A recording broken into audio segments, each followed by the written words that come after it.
Our goal is to review the confidence interval for population proportion for different cases and different scenarios. Our goal is to basically estimate population parameters. The population parameters can be mean, it can be proportion of the population, or it can be the standard deviation, or basically the variance for the population. Again, when we're talking about a confidence interval, we're basically talking about a range of values that eventually captures the true parameter of population with some level of confidence.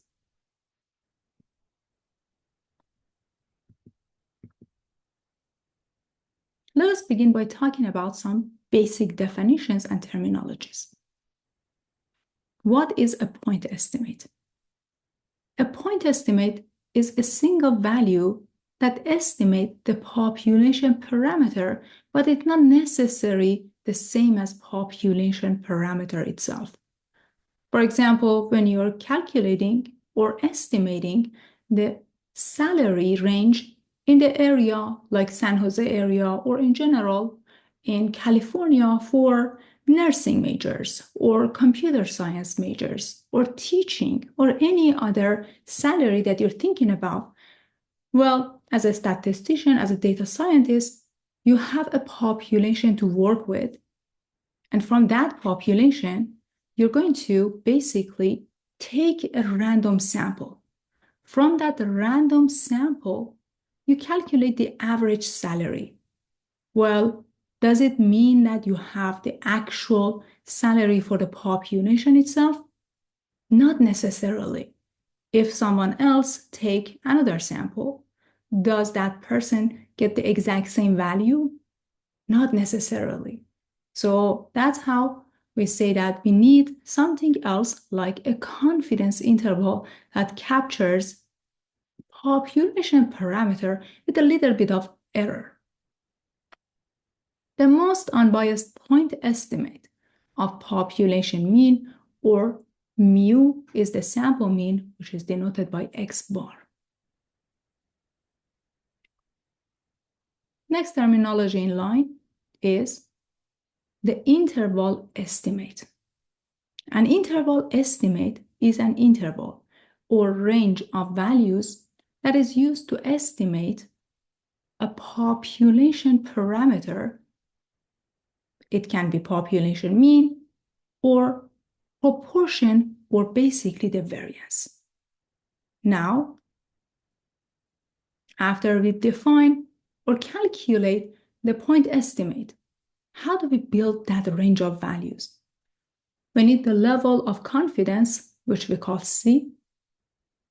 Level of confidence, or C, is the probability that the interval estimate contains the population parameter, assuming that the estimation process is repeated a large number of times. Remember that level of confidence, or C, is the probability. When you're talking about the probability, this is the area below the curve. For example, if you have a normal distribution, level of confidence, or C, is the area below the curve, and because of symmetry, this captures the middle part of the graph. Now, when this part, the blue portion, is C, 100% of the area minus C divided up into two equal pieces on the left and the right. On the left, you have 1 minus C divided by 2. On the right, you have the exact same value. That way, you can find the critical values. For example, if C is 90%, C is 90%, the area of the blue region down here. So the area in yellow regions is 1 minus C, or 10%. So 10% divided by 2 gives you 5%. That way, you can find the critical value or z-scores that divide the probable ones from improbable or unusual ones. The level of confidence, C, is the area under the standard normal curve between the critical values, negative ZC, and positive ZC. Critical values are values that separate sample statistics that are probable from sample statistics that are basically improbable or unusual. There are some popular levels of confidence and their critical values. For example, if you have a level of confidence to be 90%, then the critical value associated to that is 1.645. If you have 95% level of confidence, the critical value is basically 1.96. And if the level of confidence is 99%, the critical value is 2.575. These are the numbers that basically divides up the sample statistics that are probable or close to population parameter from the ones that are unusual. When you're talking about unusual or improbable, they're basically toward the tail on the left and on the right.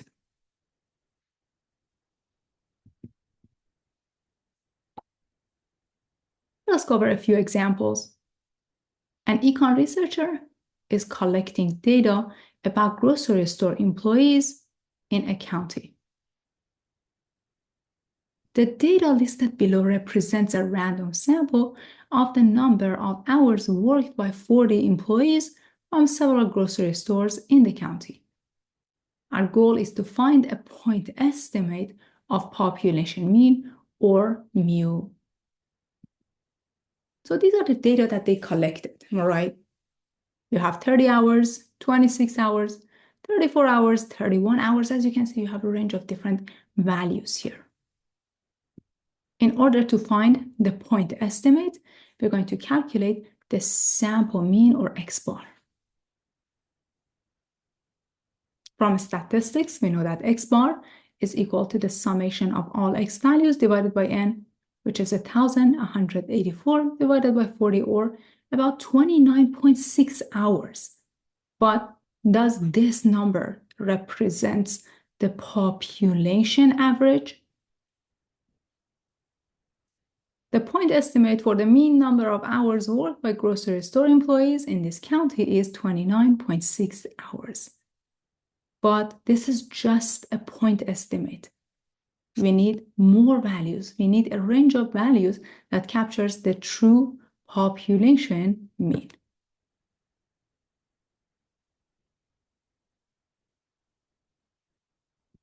In the next step, given a level of confidence like C, we need to find the margin of error. This is also called the maximum error of estimate, or error tolerance. This is the greatest possible distance between the point estimate and the value of the parameter it is estimating. For a population mean, like mu, where sigma is known, the margin of error is ZC times the standard error, or ZC, which is the critical value, times sigma divided by square root of n. So sample mean and the point estimate, when we are calculating the population mean, are the same thing. If we are using population proportion, the sample statistic, or basically the point estimate, going to be the sample proportion.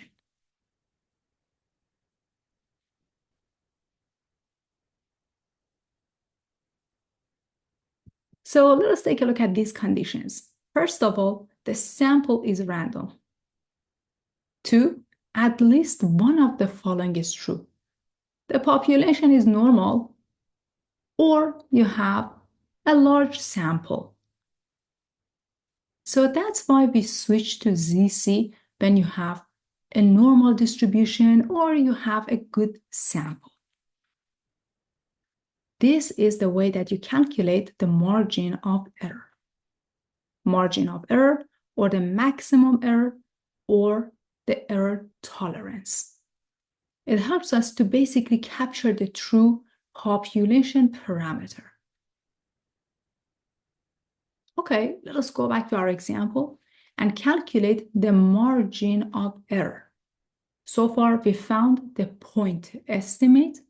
In the next step, our goal is to find the margin of error, which is the distance from that point estimate to the left and right side to find the lower bound and upper bound of the confidence interval. Let us use the data and construct 95% confidence interval, but before doing any of that, we need to find the margin of error.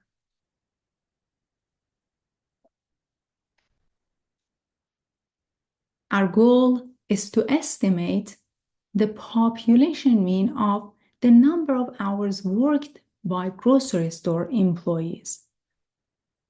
Usually, when it comes to industry or business, if they don't give you 95% confidence level, or they don't give you any confidence level, by default, you use 95%.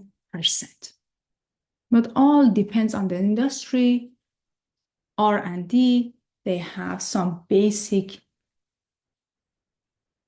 information that they give to you as a statistician or data scientist to work with. But again, if they don't care about that, you can always use 95% confidence level. Assume the population standard deviation is 7.9 hours. Okay, so far, we know that the population standard deviation is 7.9. It's from past studies. In majority of cases, the standard deviation of population is unknown. We have no idea about that. That's why we switch to T instead of Z. T is much more popular than Z when it comes to case studies. Let us begin. This is the data that they collected for us. Now, remember the level of confidence. For 90% level of confidence, we use 1.645. But please pay attention here. The level of confidence that we have is 95%. For 95%, we're going to use 1.96 critical value.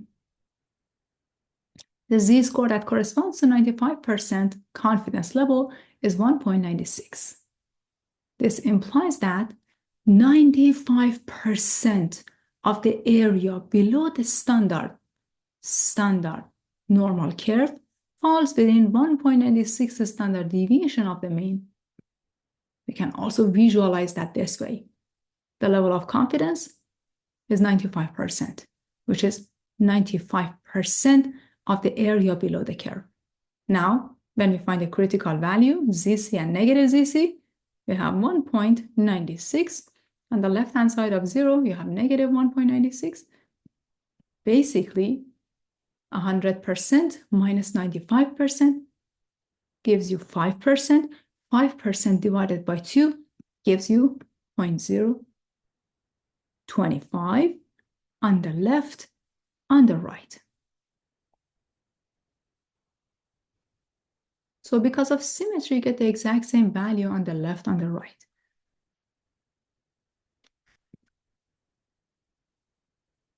Now, using the values for the critical value of 1.96, we can use the margin of error formula. We already know sigma is 7.9 hours and n is 40. So basically, you just need to punch everything into the calculator and do the calculation, or you can use Python, R, or any other software that you're using to do the computation for margin of error. ZC, which is 1.96, multiplied by 7.9 divided by square root of 40. This gives you the margin of error or error tolerance to be approximately 2.4 hours. So 2.0 hours less, 2.4 hours more than the point estimate that you calculated using your sample. We are 95% confident that the margin of error for population mean is about 2.4 hours. So we're getting closer to the idea of the confidence interval for one population mean. Now, let us take a look at the guidelines here. For our guidelines, in constructing a confidence interval for population mean, everybody. Now we are working with just population mean. When sigma is given from either past studies or they have these types of information, first, you need to verify that sigma is there. The sample is random, and either the population is normal or you have large sample. Find the sample statistics. So when you're talking about sample statistics, when it comes to mean, is your X bar, is the sample mean. Sample statistics, N and X bar basically are related to the sample itself. But what are we looking for from it? We're looking for the mean of the sample. It's the unbiased estimator of population mean, X bar. Then find the critical values, ZC, that corresponds to the given level of confidence. Either use the normal distribution to calculate the critical value, or basically when you have the area, the function that you're going to use is basically your inverse norm that corresponds to the given level of confidence. So when you have the area below the curve, to get to ZC, you're going to use inverse norm function. And then find the margin of error E following the formula ZC times sigma divided by square root of, and finally find the left and right endpoint and form the confidence interval. The left endpoint is the point estimate minus the margin of error, and the right hand side you have mean of the sample plus the margin of error or the error tolerance. And the interval is going to be written this way. For example, you can write mu bounded between X bar minus E and X bar plus E. So let us go back to our example. Use the data and construct a 95% confidence interval for the mean number of hours worked by grocery store employees, assuming that the standard deviation is 7.9. If the population standard deviation is not given, you're going to use T. But remember that as long as your population is a good population, it means that it behaves normally, or you have a good sample, T and Z are probably very close. So this is the data that we have. We already calculated the point estimate, which in this case is X bar, sample mean, and given the information, since we are calculating 95% level of confidence, 1.96, this is your critical value. Sigma is 7.9, N is 40. We already calculated the margin of error. I'm just rewriting this to refresh the memory. That's 1.96 times 7.9 divided by square root of 40, which is basically, as we saw, is about 2.4 hours. Now, the confidence interval can be calculated this way. On the left endpoint, you have X bar minus the margin of error, which is 29.6 minus 2.4 hours. On the left side, we have 27.2 hours. And on the right-hand side, you have X bar plus the margin of error, which is 29.6 plus 2.4 hours or 32 hours. So basically, we can say that, hey, the population average time for mu is bounded between 27.2 hours and 32 hours. Or we can visualize this way. A range of values that captures the population mean, 29.6 is the point estimate for this sample. It's not necessarily the same as the population mean, but we found a range of values that capture the true population mean. This number can be any number in between 27.2 hours and 32 hours. We're not sure which one it is, but we can say that, hey, we are 95% confident that the population average number of hours worked is in between 27.2 hours and 32 hours.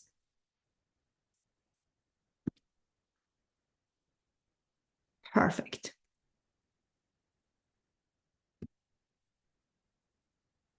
So let us take a look at a few Python codes and basically see how we can use SciPy and calculate the confidence interval. So everyone should be on their Jupyter Notebook or on their Google Colab. Let me open my Jupyter Notebook as well. So this is the case. This is the scenario that we have. And our goal is to calculate the confidence interval for the following scenario. So these are the data that we have, right? First of all, make sure to import NumPy as NP. From SciPy, please import norm. Now I want you to create an array of the sample data. Let's use an array to do the calculations a little bit easier. I'm copying the code in the chat for you, so you can use directly into your Jupyter Notebook.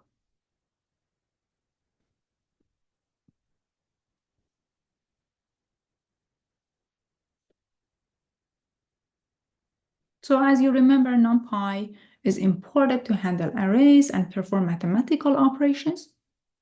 SciPy.stats.norm is imported to access the normal distribution functions. Now let us create an array.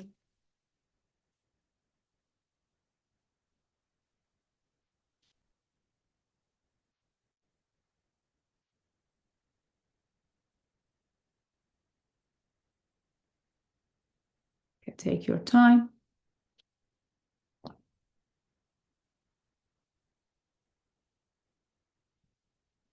Suppose we set sigma to be 7.9 hours. And n is basically your sample size, the length of your array.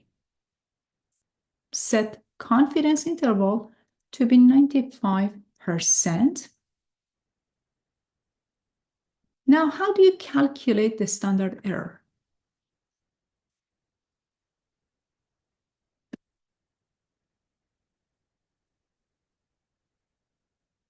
It's a very simple formula, mathematical formula that you can use.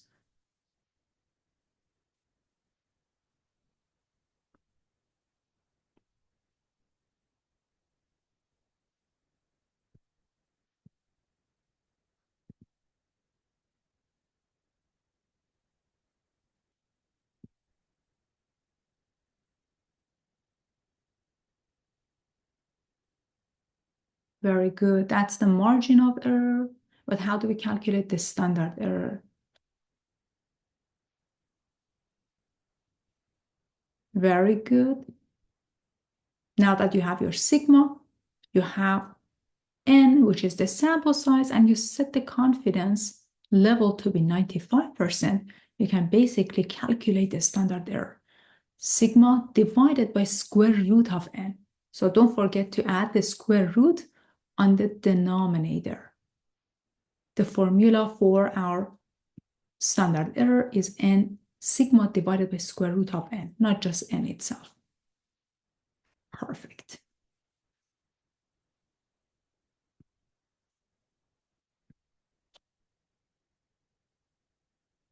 Here we go.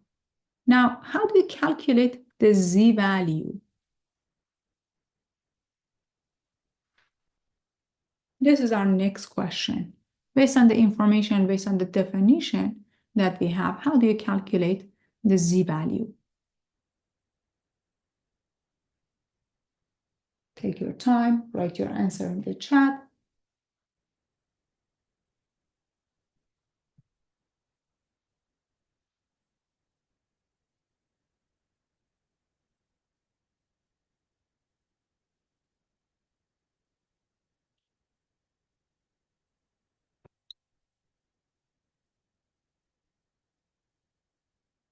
So basically, you can use norm. All right, perfect. We see some question. Okay, perfect. Good, good. We can use percent point function as well. Yes, that's correct.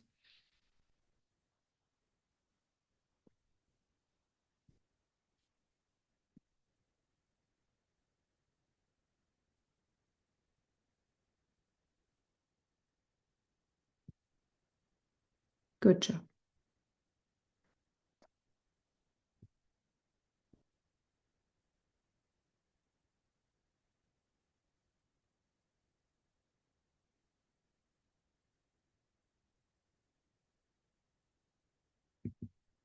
Basically, when you're working with norm.ppf, this is a function provided by SciPy stat norm, and it states that you have percent point function. For those of you who doesn't know percent point function, it basically finds the inverse of the cumulative distribution function for a normal distribution.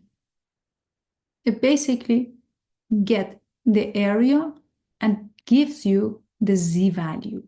But again, guys, this is not unique. You can use other functions to calculate the z-value. This is just one of them.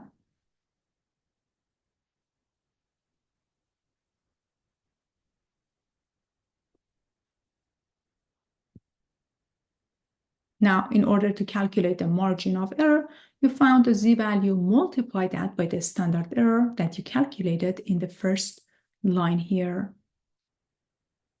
Okay, take your time, run the line of code in your Jupyter notebook, and then calculate the confidence interval.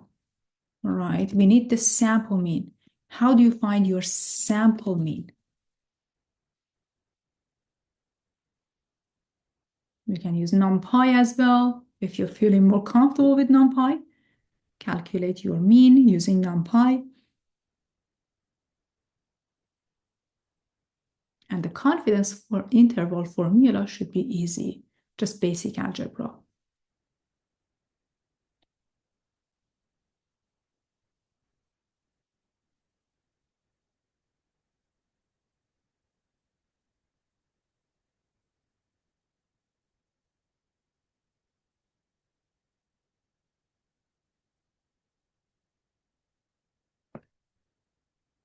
Okay, we're waiting for your sample mean, everybody.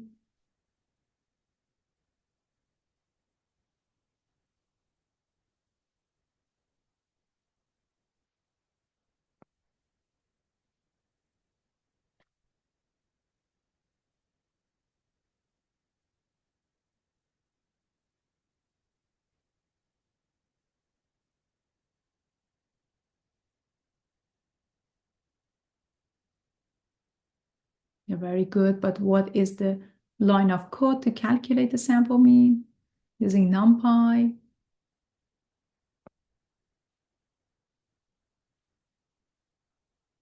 Perfect. Thank you. Remember the formula for the margin of error, which is basically ZC times the standard error. Guys, standard error, when you're working with population mean and sigma is given, this is basically sigma divided by square root of n. But if you are using t-distribution, instead of sigma, you're going to use S, which is your sample standard deviation. Now, in order to calculate the confidence interval, first you need to find the sample mean, which is using numpy, np.mean, and passing hours worked, which we had in the previous slide. And the confidence interval is the point estimate, which is your sample mean, minus margin of error, comma, sample mean, which is your point estimate, plus the margin of error. That's how we define the confidence interval. Mean of the population is bounded between these two values. So the numbers that you get must be very close to the manual calculation that we did in previous slides. So please type your confidence intervals in the chat for me. You get more accurate value when it comes to using Python or R or SPSS or any other software that you're using. And what is your interpretation? So at the end of your report, you should write a line of explanation. What's the meaning of these numbers that you calculated? This is important. As a data scientist, they expect you to write down at least some meaningful information and pass it to the customer. In the majority of cases, they are not statistically savvy. So make sure to write this in simpler version. For example, here we are 95% confident that the number of hours worked in population is bounded between those two values.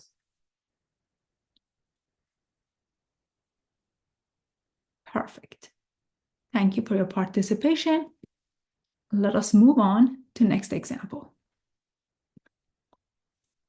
A college admissions director wants to estimate the mean age of all students currently enrolled in the college in a random sample of 20 students. Okay, we see that we have a very small sample. The mean age is found to be 22.9 years. Probably this data is very old. From past studies, okay, they ran this in past years, so they have information about past studies. The standard deviation is known to be 1.5 years. And the population is normally distributed. So this is good for us. It means that we don't have to be worried about using Z in our calculation. The question says construct a 90% confidence interval of the population mean age.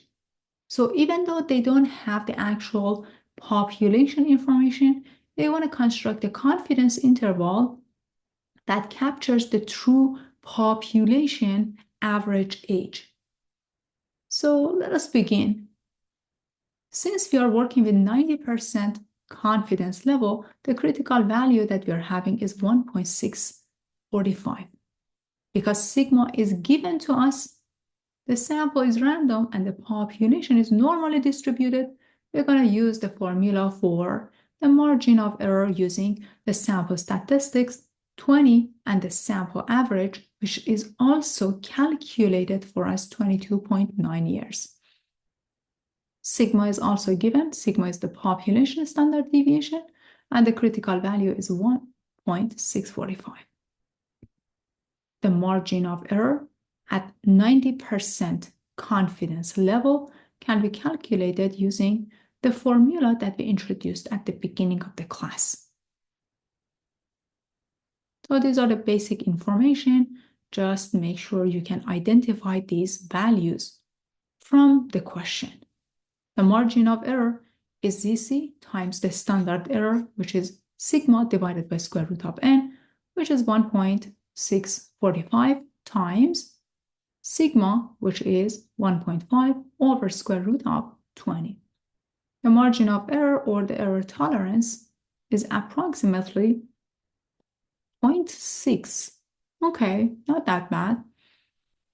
The 90% confidence interval can be written as the point estimate, x bar, plus minus the margin of error or the maximum distance from the point estimate capturing the true population mean, which is 22.9 plus minus 0.6, or as shown below.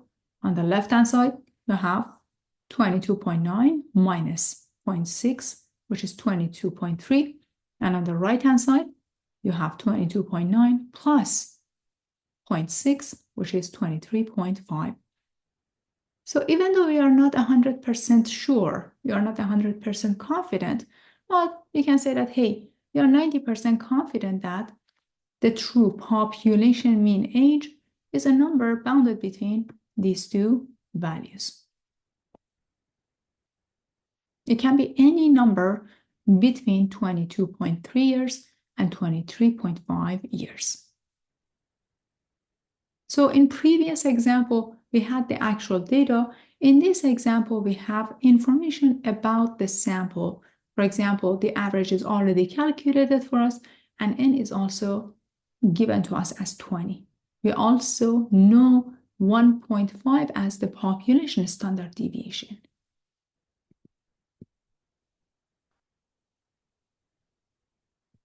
Very good. Let's move on to next definition.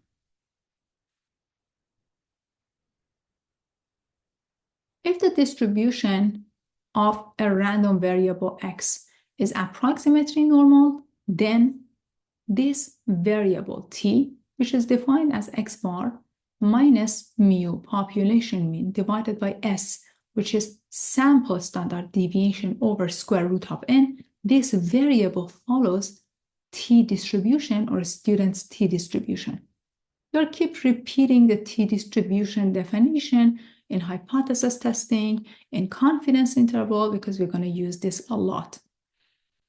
As I mentioned before, in the majority of data and cases and populations that you're working with, the standard deviation is missing, so we have to switch to t distribution. Critical values of t are denoted by t sub c. There are important properties for t distribution. For example, the mean, median, and mode of the t distribution are all equal to 0. So far, it seems like it's similar to a standard normal distribution. The mean, median, and mode are located or centered at 0. However, t distribution is bell-shaped and symmetric about the mean, but its standard deviation is a little bit different. The behavior of the standard deviation for the t distribution is not the same as the standard normal distribution. On the tails, the t distribution has thicker areas. The standard deviation of the t distribution also varies with the sample size, but it's always greater than 1. But as you remember, when it comes to standard normal distribution, the standard deviation is always 1. But when it comes to t distribution, it is greater than 1. This is one of the main differences between z and t. The t distribution is a family of curves. So as you remember, the total area is 100%. We don't have any issue with that part. But the t distribution basically has a standard deviation that changes with sample size. So we expect to get a family of curves, each determined by the parameter that we call the degrees of freedom. The degrees of freedom, sometimes abbreviated as df, which is denoted by n minus 1, is the number of free choices left after a sample statistic such as x bar is calculated. When you use a t distribution, guys, t distribution, also called the student t distribution, to estimate a population mean, the degrees of freedom are equal to 1 less than the sample size. Now, for the visualization, as the sample sizes start increasing, the graph of the t-distribution becomes more similar to standard normal distribution. So here you have the degrees of freedom 2, which means that the sample size is 3. Here the degrees of freedom is 5. It means that the sample size is 6. And as you increase the sample size, the graph gets more flat toward the tail, and eventually, with a very large sample size, we expect the behavior of the t-distribution graph be similar to standard normal distribution. That's why when we have binomial distribution with specific conditions, we can approximate a binomial distribution using a normal distribution. And later on, for those of you who are in industry or in business statistics or engineering statistics, when you're working with Poisson and other types of discrete distributions, you can eventually approximate those discrete distributions using normal distribution or continuous distributions. So usually when we are working with t-distribution, we have tables. On the very first column, we have the degrees of freedom. On the first row, you see level of confidence, 80%, 90%, 95%, 98%, 99%. And if you look for t-distribution table, you might see other degrees of freedom on the first column as well. Now, how do we use t-distribution? Suppose you randomly select 16 coffee shops and you measure the temperature of the coffee sold at each. The sample mean temperature is 162 degrees Fahrenheit, with a sample standard deviation of 10 degrees Fahrenheit. Our goal is to construct a 95% confidence interval for the population mean temperature of coffee sold and assume the temperatures are approximately normally distributed. Okay, based on the information that we provided, what do you think about the critical value? Should we use a z-value, or we are not allowed to use a z-value to find the margin of error? Remember that here you have 16 coffee shops. You measure the coffee in these coffee shops. You have a sample mean. You already calculated the average temperature of 16 coffee sold in these coffee shops. It happened to be 162 degrees. And the standard deviation of your sample. So please pay attention. You have a sample and the standard deviation of your sample is 10 degrees. Are we going to use a z or are we going to use t? Very good. Here we have to switch to t. Since sigma is not given to us, the sample is random, hopefully, and the temperatures are approximated normally. Use t distribution. N is equal to 16. So since we have x bar to be 162 and s is the sample standard deviation to be 10, with 95% level of confidence, degrees of freedom, which is n minus 1, is 15. TC is going to be 2.131. So you can calculate the margin of error. The margin of error can be calculated using the critical value. The way that we calculated the critical value TC is, since the degrees of freedom is 15, you find 15 as the degrees of freedom. And for a 95% level of confidence, the intersection between us is 2.131. Now, for the margin of error, you are going to use TC times S divided by square root of N, which is 2.131 times 10 divided by square root of 16, or 5.3. This is the margin of error, 5.3 degrees Fahrenheit. So we have all the missing pieces. We can construct our left endpoint and right endpoint and basically approximate the population mean temperature of coffee sold in a population of coffee shops. X bar minus E is 156.7 and X bar plus E is 167.3. So basically you can say that, hey, even though we are not 100% confident because we didn't ask every single coffee shops in the area, or the population is missing with all those information, we are 95% confident that the population average temperature of coffee sold is between 156.7 degrees and 167.3 degrees.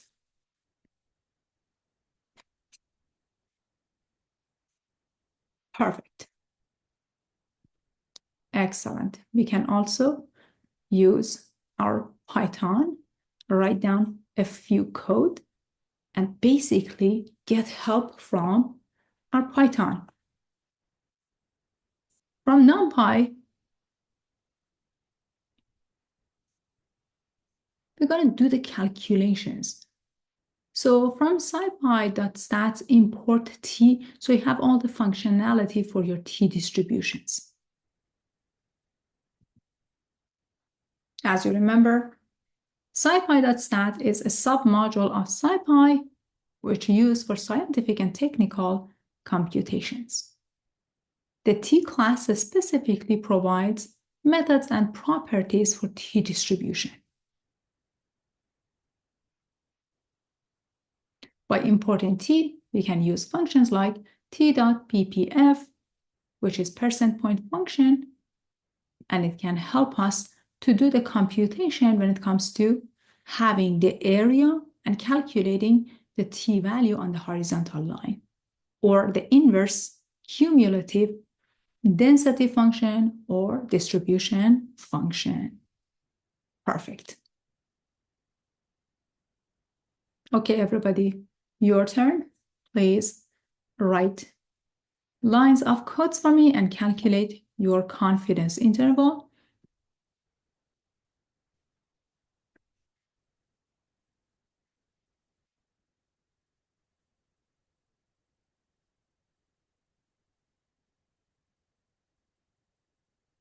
Make sure to import NumPy as NP if you haven't done so.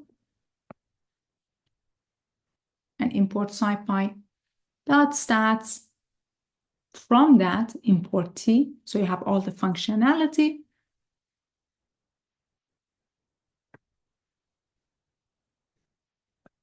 Set your sample mean, set your sample standard deviation. The sample size is also 16. So make sure you define all of these. So later on when you're going to use this, you don't have to look for them.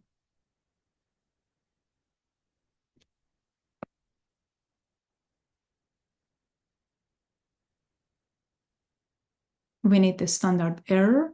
We need the degrees of freedom. We can calculate the t-value as well.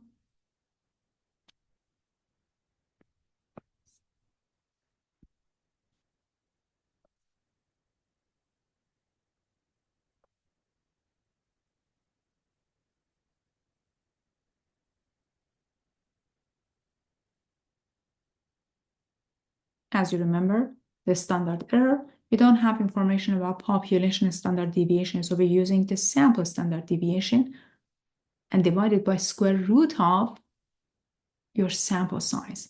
On the denominator, make sure you have the square root. Now that you have your standard error, you can basically calculate your very good, excellent. Nice work.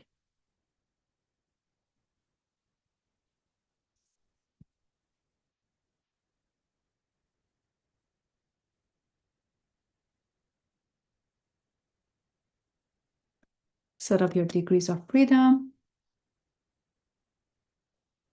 Thank you. We need to find the t-value as well, which is basically inverse t. You also need to find the margin of error,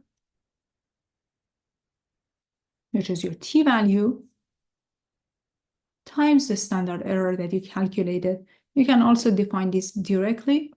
You don't have to go to each line. You can just combine them all together if you feel more comfortable. But if you're newer to Python, that's absolutely fine. Set up the degrees of freedom and calculate your t-value and find the margin of error, which is your t-value times. T-value in this case is also called the critical value. Divide up the probable sample statistic from unusual ones, and then calculate your confidence interval. You should get better result than what we did manually. So please share your confidence interval in the chat for me.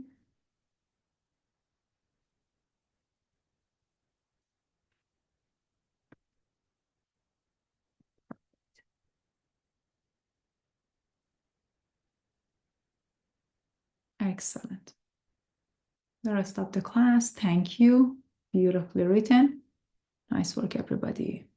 Good job. Perfect. So later on, when you're doing research on different types of confidence interval related questions or hypothesis testing related questions, because when we're talking about confidence interval, it's directly connected to hypothesis testing. Later on project 3, we're going to introduce some topics about confidence intervals. So you need to feel comfortable about this topic as well. And as we shared, there are some questions on interview for data scientists, data analysts, about probability, about confidence interval, hypothesis testing. So you need to know the basic about these topics as well. Very good. So far, we tried to estimate population mean. Now, I expect you to ask, what if we want to estimate population proportion? Now we are near the election time and we hear different types of news. We read them in Twitter and other social media platforms that this candidate has, for example, 31% approval rate. Another candidate has 50% approval rate. And they say, hey, we have 95% confident that this candidate is ahead, and the difference between these two proportions is, for example, negative or positive. So these are the types of questions and terminologies we keep hearing. But how do we analyze them? These are basically confidence interval for population parameter, in this case, population proportion. So when you're talking about mean, the mean is the average. But when you're talking about proportion, this is basically the number of successes that you have and the total number of values in your sample. So let us go over the basics, and then we make it more interesting by comparing two populations. Confidence intervals for population proportions, everybody.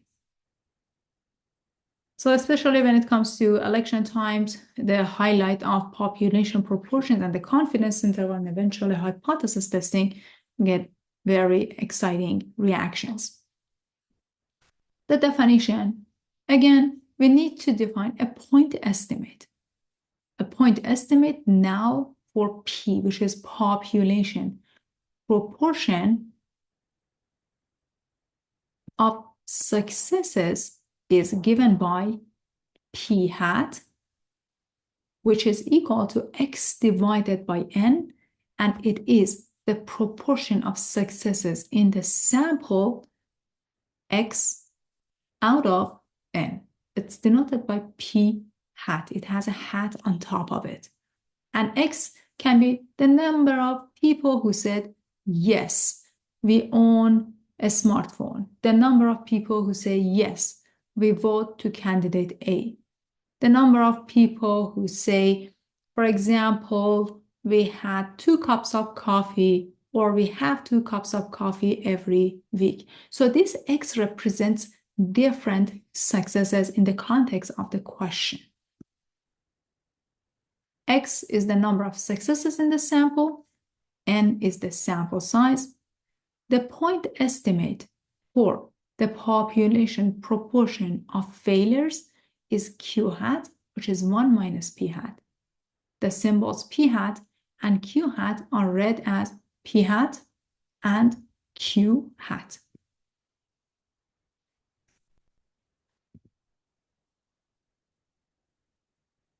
As we defined before, an interval estimate is an interval or range of values used to estimate population parameter. In this case, population parameter is P, or population proportion.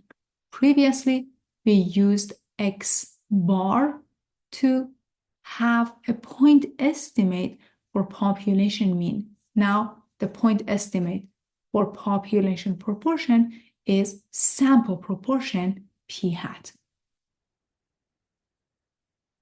As usual, let's go over some basic terminologies and definitions. We talked about level of confidence. C is the probability that the interval estimate contains the population parameter, assuming that the estimation process is repeated a large number of times.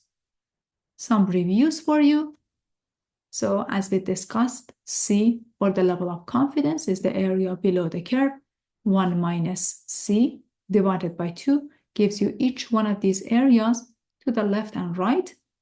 And for example, for a 90% level of confidence, you're left with 5% on the left, 5% on the right, which gives you the critical value, ZC, 1.645 on the right, negative 1.645 on the left. And as we discussed, the critical values are values that separate the sample statistics that are probable from the sample statistics that are improbable or unusual.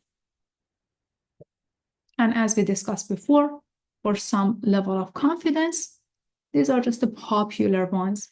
And if the level of confidence is not given to you, you're going to use 95% level of confidence.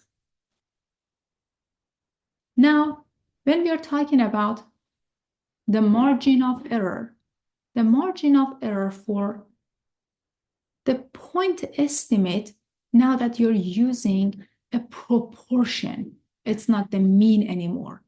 The definition of margin of error E is the same. It's the largest possible distance between the point estimate, which in this case P hat, and the value of the parameter it is estimating. And the C confidence interval for a population proportion P is P hat minus margin of error, P hat plus margin of error. The margin of error that we are going to define is E equals to ZC, and it's multiplied by the square root of P hat Q hat over N. So as you can see, we are using a different formula now. In previous section, since we were working with mean of the population, mu was bounded between X bar minus the margin of error, and now you're working with proportion. So of course we expect these values to be different. We are using different formulas now.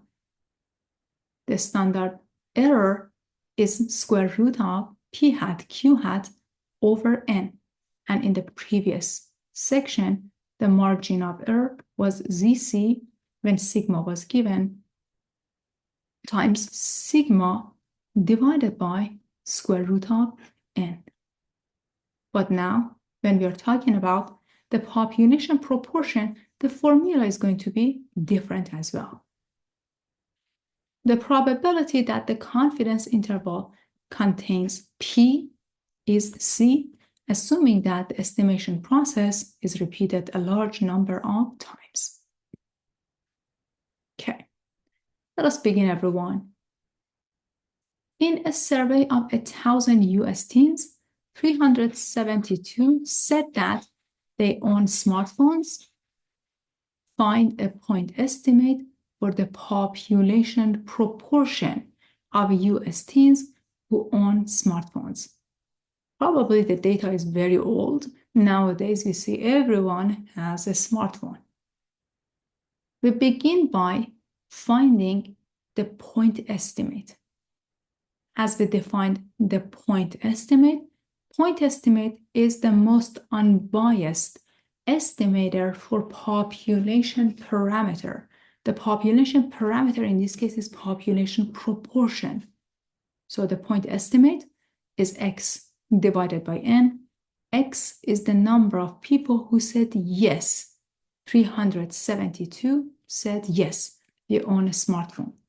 It's going to be 372 out of 1,000, which is going to be 37.20%. But does this number is the sole representative of the population of US teens who owns a smartphone? If someone else take another sample, do they get the exact same 37.20%? Probably not. So that's why we need a confidence interval.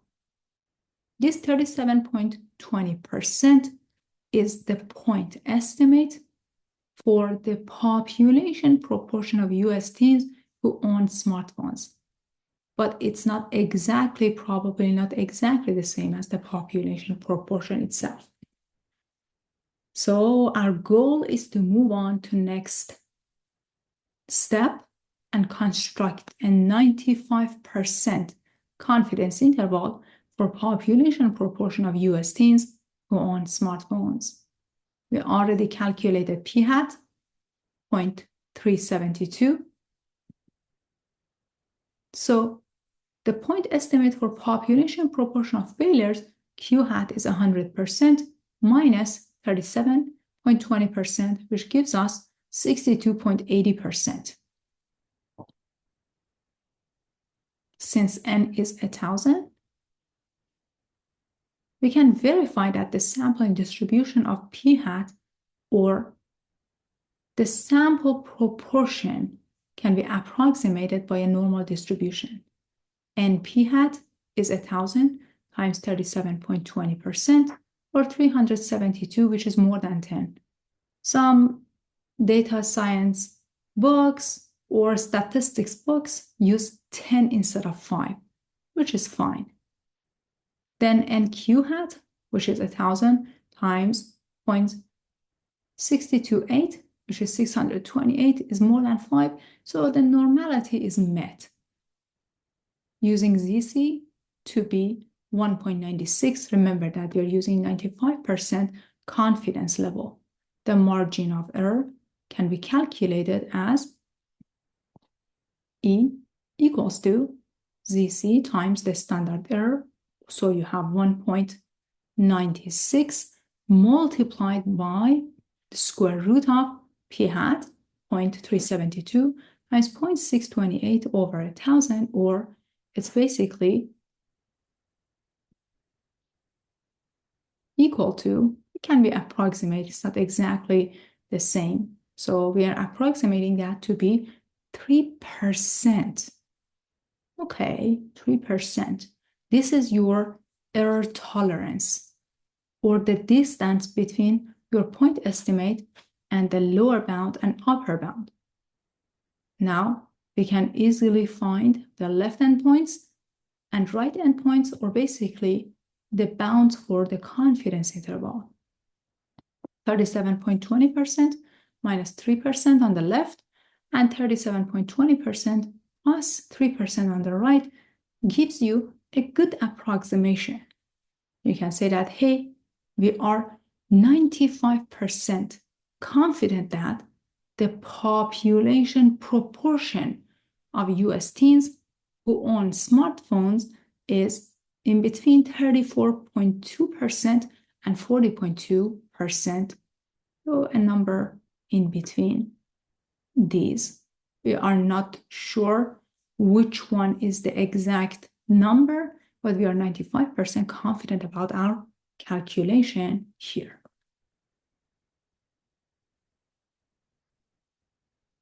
Very good. Now let us take a look at some lines of codes and basically do the computations. Please use your Jupyter Notebook or your Google Colab. I want you to import NumPy as NP, and from scipy.stats, please import norm. We are not working with T right now. Later on, when we have some missing information or the normality is not met, you can use your T. Very good. Let's begin, everyone. So let me type the question in the chat for you. Make sure to import NumPy as NP. And from scipy.stat, import norm, so you have all the functionality. Make sure to set n to be 1,000. And your success is 372, so you can easily calculate your p-hat. Set the confidence level to be 95%, and then calculate p-hat. What is the value for p-hat?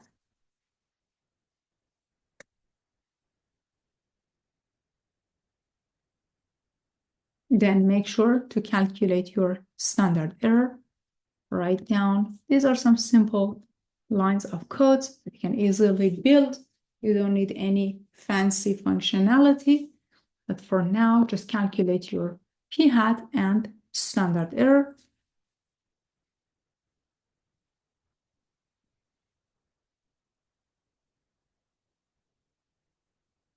You can also use the probability of standard normal distribution to calculate your z. As you remember, the function that you can use is basically norm.ppf, which is part of your SciPy library percent point function. Very good, excellent. Excellent, perfect. Very good. And again, guys, please remember there is no unique way. So you might end up writing different lines of codes. Absolutely fine.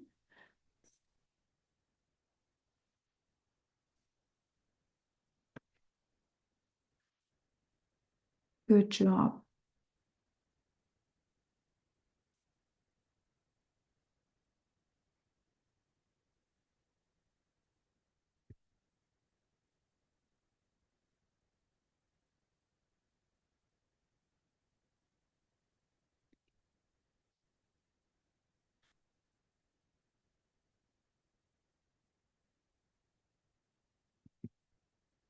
P-hat, as you remember, is x divided by n, the number of successes, divided by the total number of values in your collection. And then for the standard error, you're basically calculating the square root of p-hat times q-hat divided by n. This is the formula.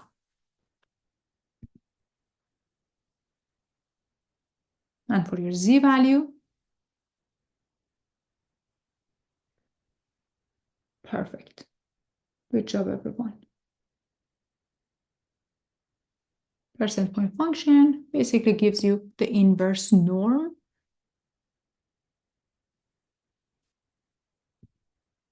And then calculate the margin of error step by step, z times the standard error, and then basically find your confidence interval. Some basic programming along with statistics, which is a must.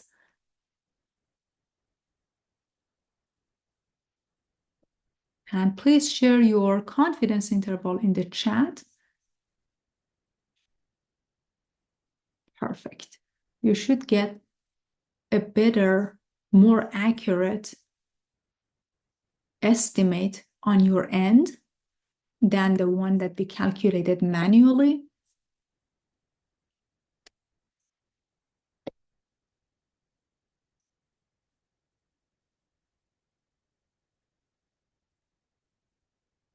Very good. 34.2%, 40.2%. Very good. The rest of the class. What's the interval that you have? Okay, perfect.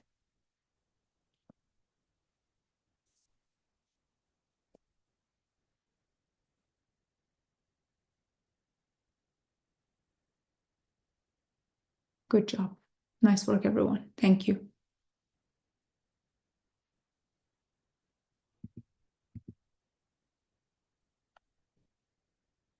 Another type of question that you might see is you have some information hidden from you. For example, in this case, we have a figure which is from a survey of 498 US adults. You want to construct a 99% confidence interval for the population of people who say, yes, we think teenagers are more dangerous drivers. So you're basically calculating the proportion. Let's take a look at our figure, see if we can drive some information out of this. We have a few numerical values, like we know that, hey, we have 498 people who participated in the survey. We know that we need to construct a 99% confidence interval, but when it comes to population proportion, we need to have a point estimate, right? What is our point estimate here? From the figure, 71% of 498 said teenagers are more dangerous drivers. 25% said people over 65 are more dangerous drivers. 4% of 498 people said, hey, we don't have any opinion. So what is the point estimate here? What do you think about the point estimate in this scenario? Please type your answer in the chat. The point estimate is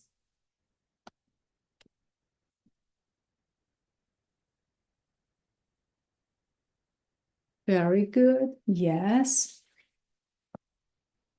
The point estimate, even though it's hidden somehow, but we can figure it out because the question here says, construct a 99% confidence interval for population proportion of US adults who think that teenagers are more dangerous drivers. And it already calculated the value of the point estimate for us. Because of 71%, you already know the point estimate is given to you.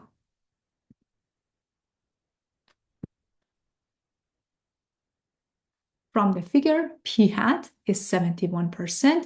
So you can easily calculate Q hat, which is 100% minus 71% or 29%. Now let us build our confidence interval.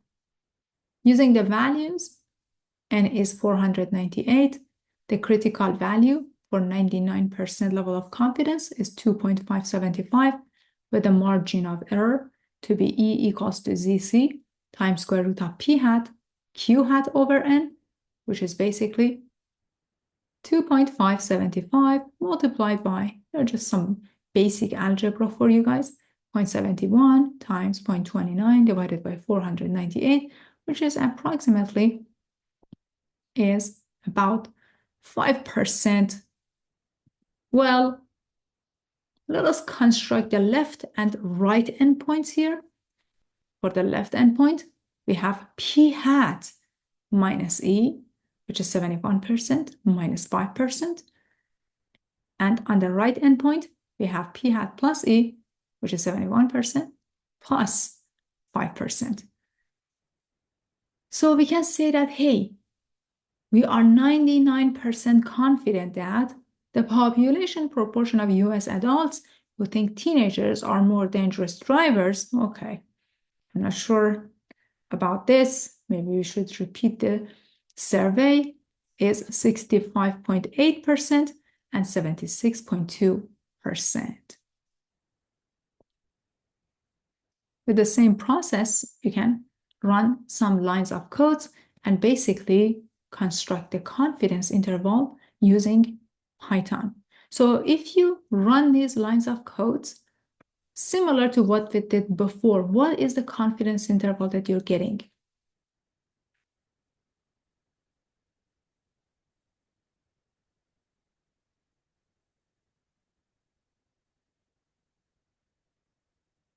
Is it going to be exactly the same as the values that you see here, or is it going to be a little bit different? You expect to see more accuracy when it comes to using technology.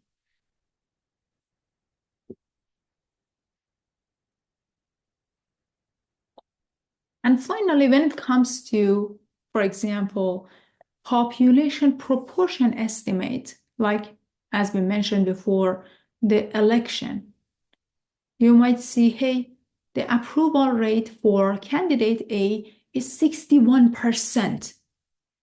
As a data scientist, you need to think about, okay, how many people were included in that survey? This is super important.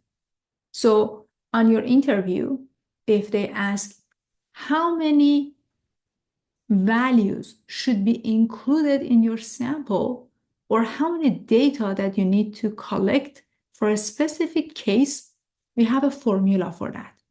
Given a confidence interval, like 90% confidence interval, 95% confidence interval, 99% confidence interval, if the level of confidence is given to you, and they say, okay, we can have the maximum error, or the error tolerance should be within 2%, should be within 3%. We cannot accept more than that. The minimum sample size needed to estimate population proportion P follows the formula N P hat Q hat times ZC divided by E to power 2. This formula assumes that you have some preliminary estimate of P hat and Q hat. But if those pieces of information are missing, by default, you're gonna see that, hey, I'm gonna select P hat, the probability of success to be 50%, and the probability of failure is 50% as well. That's common sense. So again, if the preliminary estimate are missing, you're gonna use 50% chance of success, 50% chance of failure. So let us go back to our election. You are running a political campaign and wish to estimate with 95% confidence the population proportion of registered voters who will vote for your candidate. Your estimate must be accurate within 3% of population proportion. Find the minimum sample size needed when no preliminary estimate is available. Very good. So in this case, what is P hat? What is Q hat? Type your answers in the chat. What is ZC or critical value?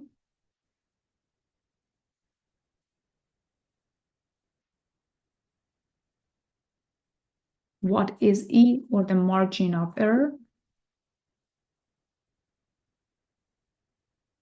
And how many people should be included in your survey? All right, these are the types of questions that are important, especially when you're collecting data and you're expected to know how many people or how many responses should be in your sample. Please type your answer in the chat for me.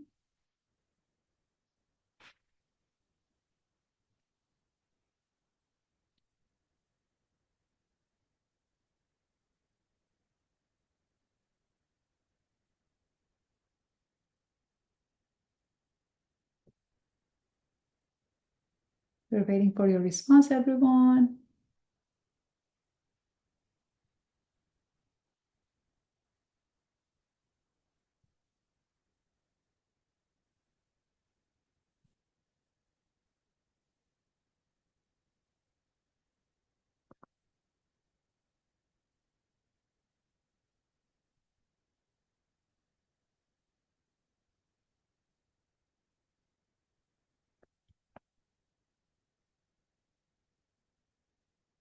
Simple interview question for you guys.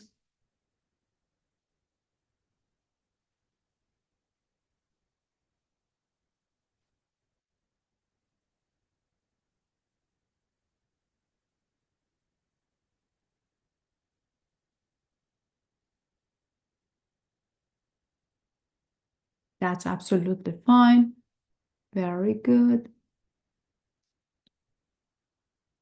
Perfect.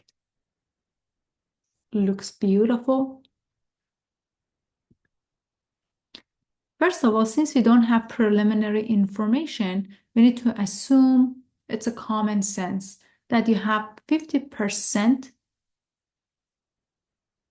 probability of success. What's the meaning of that? It means that 50% of people you ask say we vote to your candidate, and 50% say no, we don't vote for your candidate. Since you have 95% confidence level, the critical value is going to be 1.96. The margin of error, since the question says, hey, your estimate must be accurate within 3% of population proportion, the margin of error must be 3%. So now you can solve for n. Punch everything into a calculator or your Python or any programming language that you're using. N is equal to 50% times 50% times 1.96 divided by 3% to the second power. This is approximately 1067.11. So if you round this up, it means that you need to ask 1068 people. So you need to include at least 1068 people in your survey to get a 95% confidence interval. All right. So when you read news or when you're looking at data or different types of projects, you should be asking, okay, is this condition met or not? Sometimes a statistician, data scientist, due to lack of resources or time or money, they skip this and they just say, hey, no, we have a good sample, but the sample should be random, and in this case it should be at least 1068. Very good, beautifully done. So now I expect you to ask, what if we have two populations, or if we have two samples? How do we handle that case? So far, we just talked about confidence interval for one population, and we took sample, 1-point estimate, and we did the computation. But in many cases, many scenarios, you are interested in working with two samples or two populations. Later on, we're going to generalize the idea to more populations and get more samples. Let us discuss dependent and independent samples.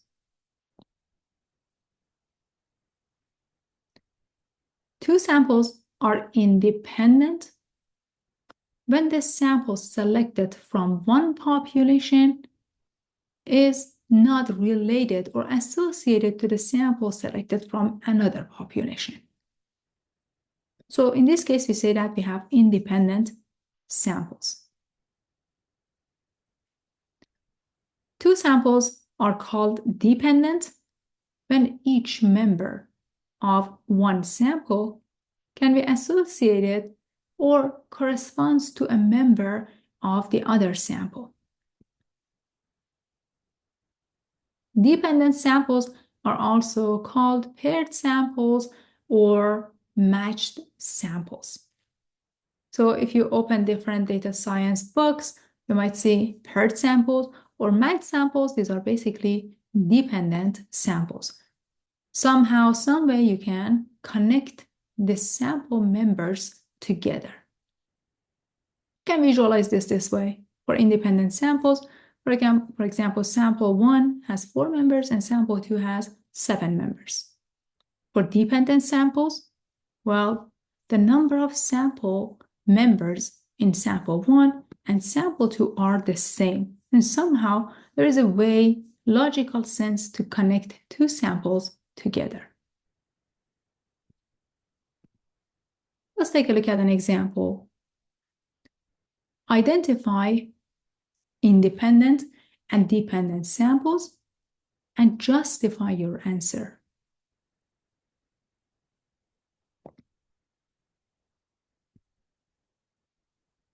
In the first one, the very first sample, sample 1, is the weights of 65 college students before their freshman year begins.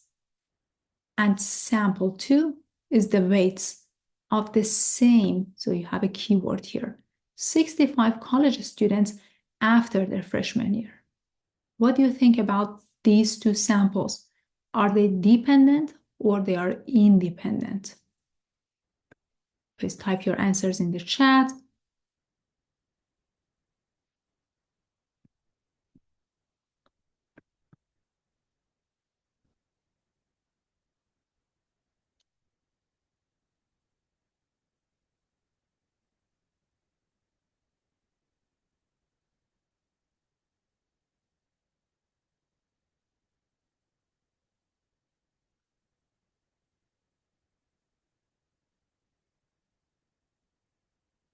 Dependent or independent samples?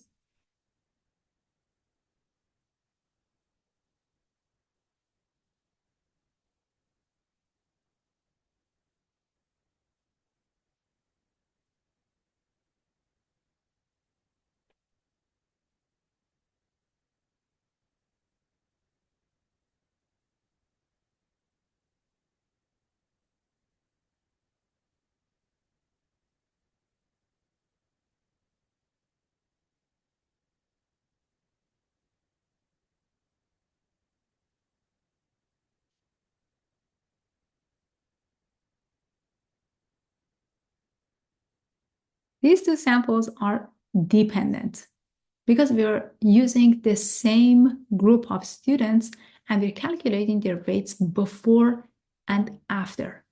So these two samples are dependent. The weights of the same students are taken, the samples are related, the samples can be paired with respect to each student in the same group.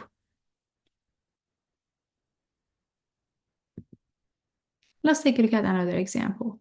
Sample 1 scores for 38 adult males on a psychological screening test for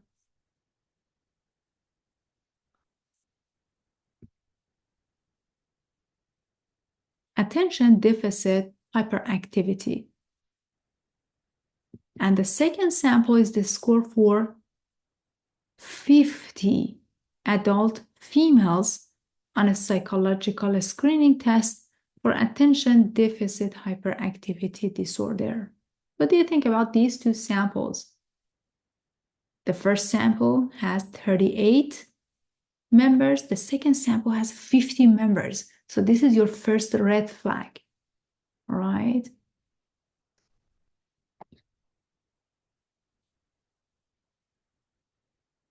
Very good. These two samples are basically independent. These samples are independent from each other. First of all, the number of people in the first group is 38. The number of people in the second group is 50. And basically, you have two groups, two separate groups that cannot be associated together. So we defined independent and dependent samples. The question is, how do we construct a confidence interval when it comes to populations and samples taken from populations? We need some basic assumptions. First of all, the two samples are independent from each other. Second of all, the samples are taken at random. So we keep emphasizing on randomness in the samples. Either or both of these conditions is satisfied. The two sample size are both large, each one is more than 30, or both are coming from a normally distributed population.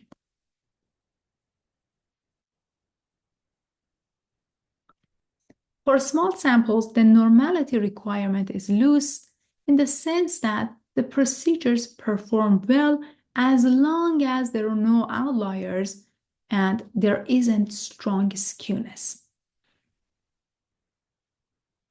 Now, in building the confidence interval, for the difference between population means mu1 is the first population mean, mu2 is the second population mean. We are estimating the difference between these two populations and assume we don't have any other information about the populations. We don't know what their standard deviation are. And in the case that you have independent samples, the confidence interval can be calculated this way. The confidence interval estimate of the difference between population means is mu1 minus mu2 is bounded between the sample means difference minus the margin of error. And on the right-hand side, you have the sample mean difference. In this case, this is your point estimate, all right? So far we talked about point estimate when you had just one sample from one population. In that case, you had the average or the proportion. Now that you are working with two populations, your point estimate is the difference between sample means plus the margin of error. Okay, what is the formula for the margin of error then? The margin of error in this case is calculated as the critical value, which is your t, multiplied by the standard error, which is the square root of s1 squared over n1 plus s2 squared over n2. The degrees of freedom is going to be the smaller of n1 minus 1 and n2 minus 1. So again, when you're calculating the confidence interval to estimate the difference between population means for independent samples when we don't have any other information, this is the margin of error that you're going to use, and the critical value for the degrees of freedom for the critical value, you're going to use the smaller of n1 minus 1 and n2 minus 1. However, if you have independent samples and from past studies, they say, hey, don't worry about the population standard deviations. Both of them are the same. You're going to use a pooled variance. So again, the population mu1 and mu2, the mean of these two populations, the difference between them is bounded between the point estimate minus E and the point estimate plus E. And in this case, to calculate E, we're going to use SP squared. SP squared is the pooled variance, which we calculate as n1 minus 1, s1 squared, plus n2 minus 1, s2 squared, divided by n1 minus 1, plus n2 minus 1, And for the degrees of freedom is going to be n1 plus n2 minus 2. So that's the main difference between these two formulas. And specifically, the margin of error is calculated differently, so you get different confidence intervals. Beautiful. Let us take a look at a few examples to feel comfortable about this topic. Our goal is to construct confidence interval estimate of difference between two populations. The first population is the heights from 1988 and the heights from 2012. We want to construct a 90% confidence interval estimate of the difference between the mean height in 1988 and the mean height in 2012. We collect two samples from two populations, everyone. The first sample is from 1988. Let's see how many data do we have. We have 1, 2, 3, 4, 5, 6, 7, 8, 9, 10, 11, and 12 data. The second sample is taken from 2012.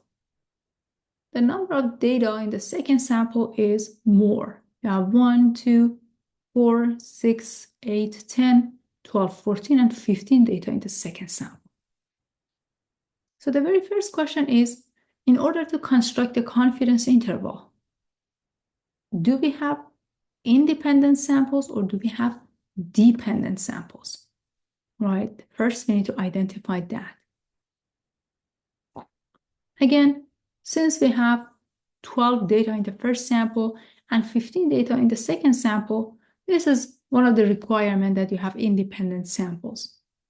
Hopefully, they are taken at random, so we can move on and do the calculations manually.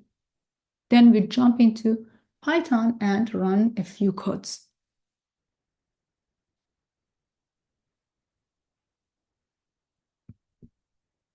So first, find the value of the margin of error. For the margin of error, we need to use the degrees of freedom, which is the smaller of 12 minus 1 and 15 minus 1. So of course, 11 is less than 14. That's why we switch to 11. Since last week we talked about hypothesis testing for two populations, I added these two populations as new slides, and we're going over this in the lecture tonight. Alpha is equal to 5% in one tail. As you remember, here we have 90% confidence level. So 10% divided by 2 gives you 5% on the left, 5% on the right. So you end up with 5% on one of the tails. It helps you to calculate the critical value and using T. T is going to be 1.796, but this is the manual calculation using a table. When you're using Python or any other softwares, you're going to get a more accurate critical value of 1.727. So that's why on the exam, on the project, I tell you, hey guys, some of the answers are going to be a little bit different because if you use technology, you get more accurate values than the table. So take a look. Here you have your T table, all right? The degrees of freedom is 11. And also, you have 90% level of confidence. So 11, and then 90% level of confidence gives you the critical value of 1.796. So that's how we use T-table. As you can see, It's a long process. We need to have a t-table, we need to have our degrees of freedom, and then the level of confidence to calculate t. After calculating t, we're moving on and calculate our margin of error. T is equal to 1.796, N1 is 12, S1 is the sample 1 standard deviation, N2 is the size of the second sample, and S2 is the standard deviation of the second sample. Now, to calculate the margin of error, E is equal to, here you have T, which is the critical value, times the square root of S1 squared over N1 plus S2 squared over N2. That can be calculated as 1.796 times the square root of 66.6012 to the second over 12 plus 47.86, 618 to the second divided by 15, or the margin of error is about 41.05. But what is our conclusion? The difference between population means is bounded between the difference between sample means minus the margin of error, and the difference between sample means, this is your point estimate, plus margin of error. So what do we see here? We see that the difference between population means is bounded between negative 79.4 and 2.7. That's the difference between population means. What's the meaning of that? It means that the confidence interval limits of negative 77.9 and 1.1, first of all, this is from your Python or any other, if you're using R, you're going to get the exact, probably exact result like this. These are more accurate, right? A little bit different from what we get in our regular calculation, manual calculation. But still, the main point is the interval includes 0. That's the main point. It doesn't matter if your left endpoint and right endpoint are a little bit different, but the main point is they contain 0. So what's the meaning of that? We are 90% confident that confidence interval actually contains the difference between the mean height in 1988 and the mean height in 2012. So, since the confidence interval contains 0, it suggests that there is not a significant difference between the mean height in 1988 and the mean height in 2012. So later on, this is basically for next week topic that we're going to talk. When you're basically construct your visualization, you're going to see the overlap between them, or basically the difference between two population means can be visualized. Last week, basically we talked about hypothesis testing, right? Hypothesis testing for two populations, right? Now we are working with the confidence interval. We are 90% confident that there is not a significant difference between the mean height in the population of 1988 and the mean height in population of 2012. That's the meaning of the confidence interval for the difference between two population parameters, mu1 and mu2. Perfect. So let us run some line of code. Let's use the math module for simplicity. And let me see. Let me just paste the code for you here. We are going to construct a confidence interval for the difference between to population average or population means. Import math. Make sure to import statistics as well.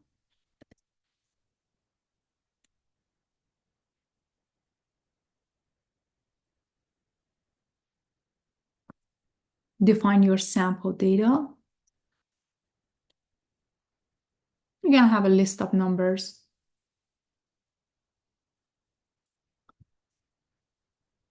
So in calculating the confidence interval, what do you need, right?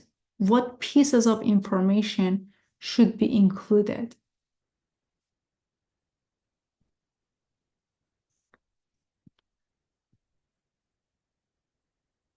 You need to calculate the standard deviation, right?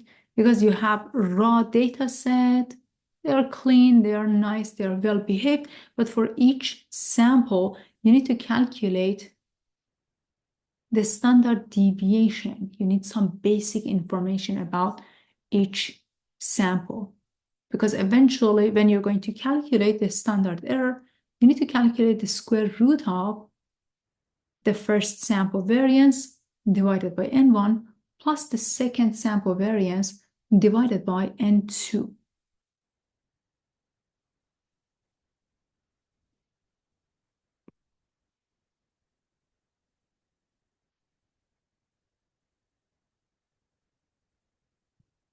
Make sure to define the second list of the second sample. Remember that we had two samples.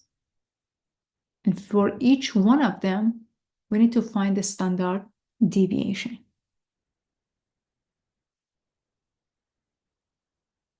You can also use NumPy as well. If you feel more comfortable using NumPy, absolutely fine. Go with it.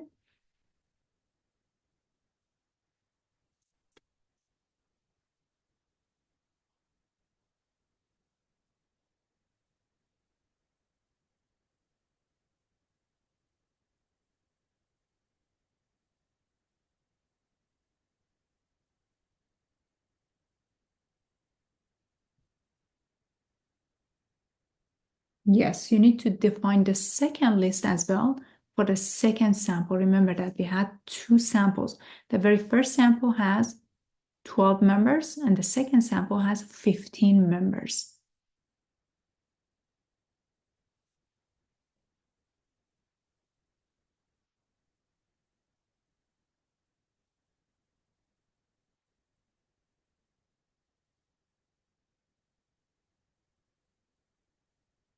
Yes, please use DDLF equals to 1 because it's sample. So if it was population, it should be fine. But for a sample, it needs to be set to be 1.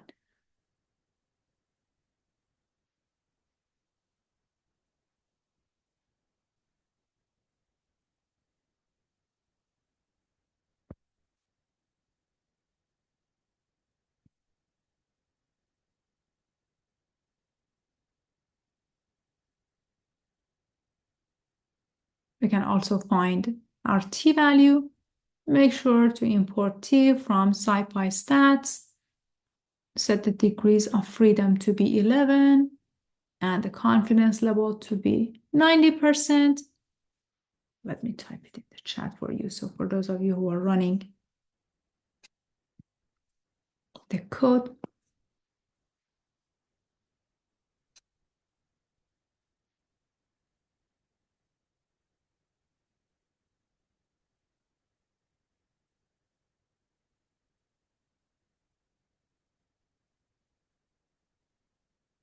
then in the next step, please calculate your margin of error.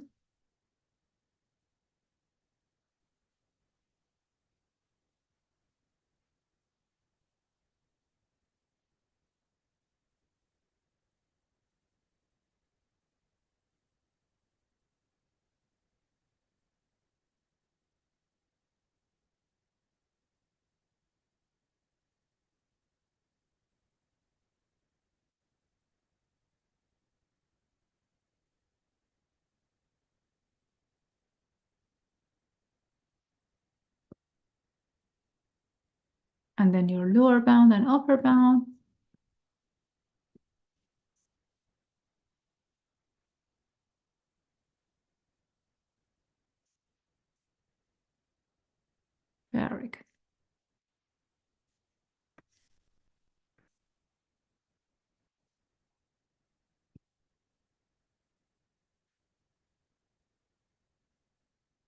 Everyone's on the same page with critical value?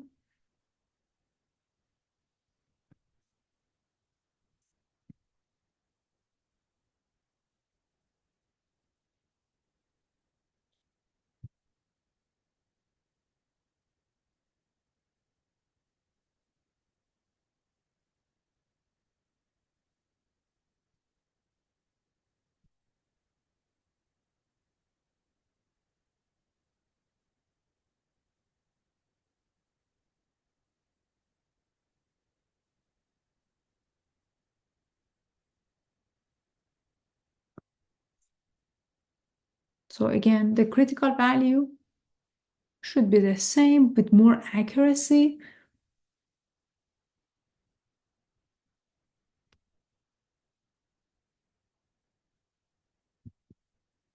Okay, I didn't copy this down. So the second set should be here. Let me type it in the chat for you guys.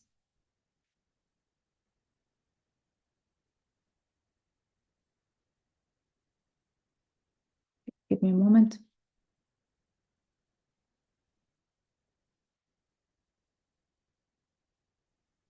Let me give you the data so you don't have to type them manually.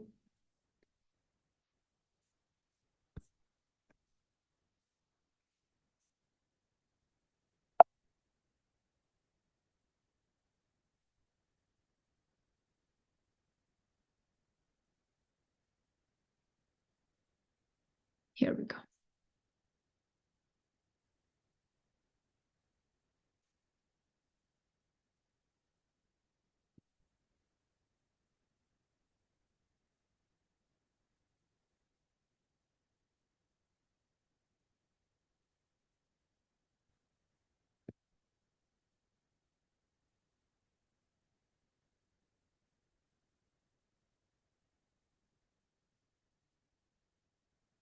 Perfect. So let us move on to the next slide.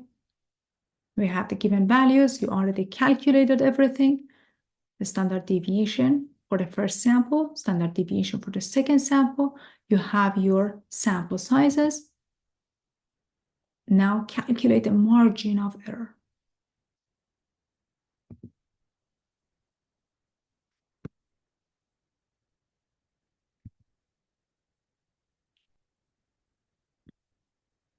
There's the codes for you.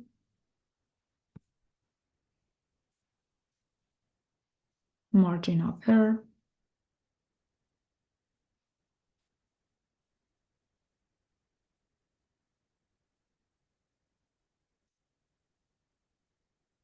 And the confidence interval.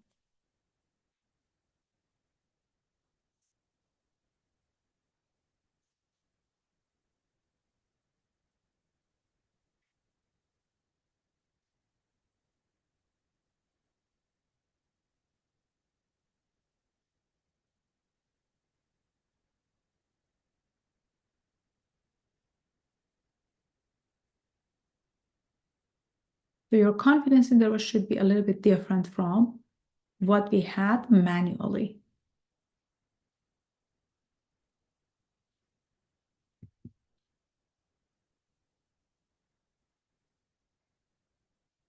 So to calculate the lower bound, we have the difference between sample means, which is your point estimate, minus the margin of error that you calculated up here.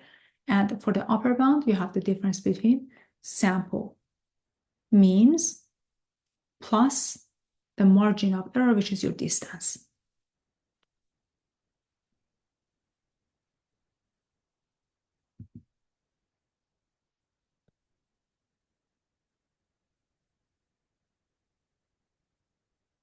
But the results should be the same, everybody. You should get a confidence interval similar what I typed in the chat for you. Negative 79.43 and 2.67.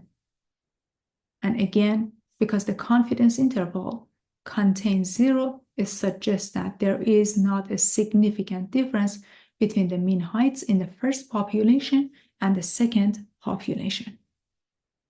So when we are working with two populations, we use confidence interval and hypothesis testing back and forth, because hypothesis testing basically captures the true, the confidence interval basically captures the true population mean or population proportions or the difference between two populations, either in mean or proportion.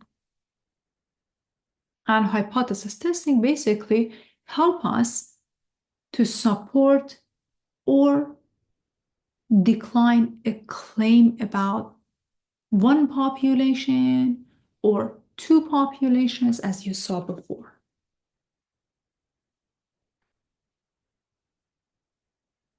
So now let us talk about the difference between two population proportions. How do we build confidence interval estimate for the difference between population proportions P1 and P2? The confidence interval estimate of the difference between population proportions P1 minus P2 is basically finding the point estimate. The point estimate is the difference between sample proportions minus the margin of error and the difference between sample proportions plus the margin of error. The margin of error formula is equal to E, which is the critical value for normal distribution or approximately normal using Z.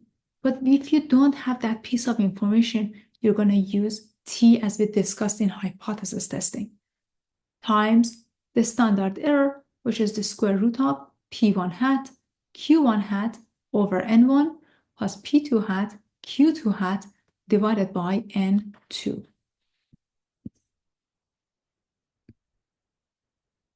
Let's take a look at one example. Question says, we want to investigate to see if there is a difference between success rate of e-cigarettes and nicotine replacement for smokers who try to stop smoking. So we want to know what is the efficiency. Is this effective or it's not effective? Do we see any difference between success rate of these two methods? We have some information. Table includes two sample proportions of successes for e-cigarette treatment group and the nicotine replacement treatment group. In the table, we have the following pieces of information. The results of smoking cessation trial are given as below. So non-smoking after 52 weeks and number of subjects. So we want to know how many successes do we have in each one of these treatments. In using e-cigarette, non-smoking after 52 weeks is 79 out of 438. So you have 438 in the sample and 79 successes. For nicotine replacement treatment group, out of 446, 44 was the success. You can calculate the probability of success in each group. It means that you can calculate the point estimate for each group. For e-cigarette group, the point estimate is 79 out of 438, which is about 18%. And for the nicotine replacement group, it is 44 out of 446, which is about 10%. So what's the next step? How do we know we have effective method? Which one is basically more effective? This is the question that we're going to answer. So since there is no level of confidence, we're going to assume it is 95%. But please note that we don't have any information about the confidence level. So by default, we're going to assume it is 95%. With 95% confidence level, the critical value is going to be 1.96. So we're going to calculate the margin of error. For the margin of error, as you remember the formula, for example, here, let's just a quick review. If you have 95% level of confidence, it's just 1.96 critical value. For the margin of error, E is equal to the critical value times the standard error, P1 hat Q1 hat over N1 plus P2 hat Q2 hat over N2, which is 1.96 times square root of, here you have the number of successes in the first group over the number of people in that group multiplied by the number of failure, which is 359 out of 438. So this is P1 hat multiplied by Q1 hat over N1, 438, plus the number of successes in the second sample is 44 out of 446. So here you have P2 hat times the number of failure, which is 402, divided by 446 out of 446. If you do the calculation, the margin of error is going to be approximately 5%. Okay. We found the point estimate for the first sample, point estimate for the second sample representing the second population, the first population, the second population. This is the margin of error. Now, let us construct our confidence interval. I just repeat the level of confidence for you and then the margin of error that we calculated. Remember that the difference between population proportions is bounded between the difference between sample proportions minus the margin of error and the difference between sample proportions plus the margin of error. Now, it's going to be bounded between these two numbers, P1 hat minus P2 hat, which is the point estimate. E is the margin of error that we calculated up here. And of course, on the right-hand side, we're going to add these two numbers together, the point estimate plus the margin of error. So P1 minus P2, or the difference between two population proportions, is bounded between 4% and 13%. Okay, what's the meaning of that? The confidence interval limits do not contain 0. It means that it is very unlikely that the difference between sample proportion is equal to 0. So there is a significant difference between the two proportions.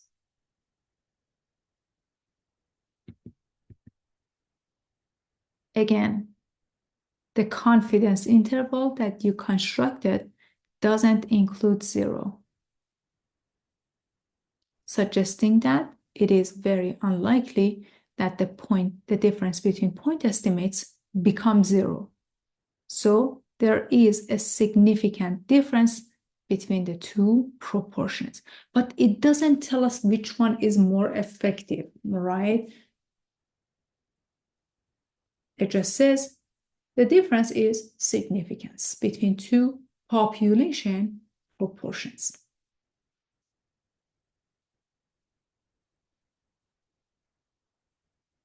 Perfect.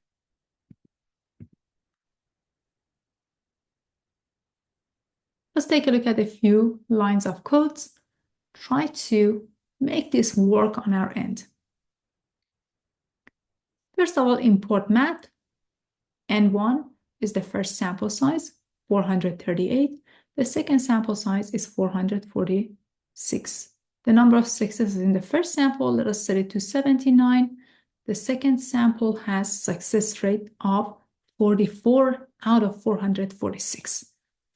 Let me type this in the chat for you so you can run this line of codes.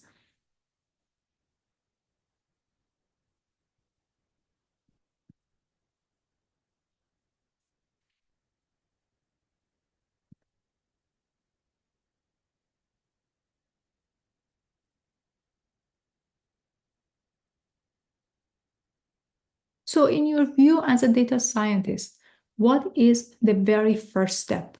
We know that these are the data that we have. What do you need to calculate now?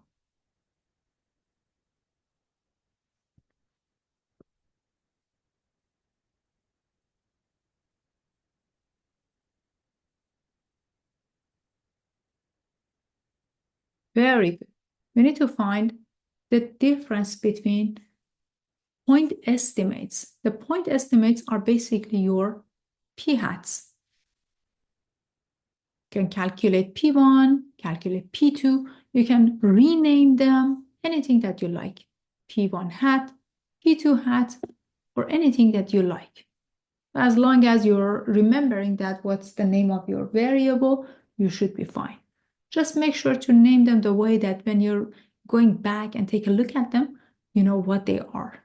Make sure to add some descriptions to your code. I know some of you haven't had any experience in Python, absolutely fine. We're just going into some basics. Then define the difference between them. And then make sure to define the standard error between the sample proportions.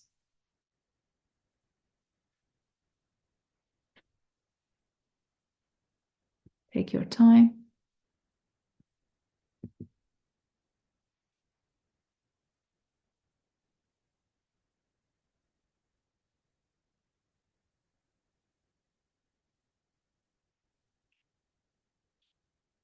Okay. So let us find the difference between P1 and P2.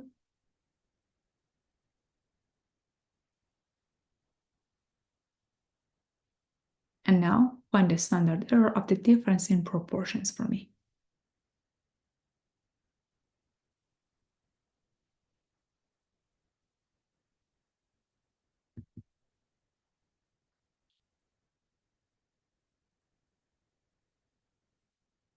Perfect.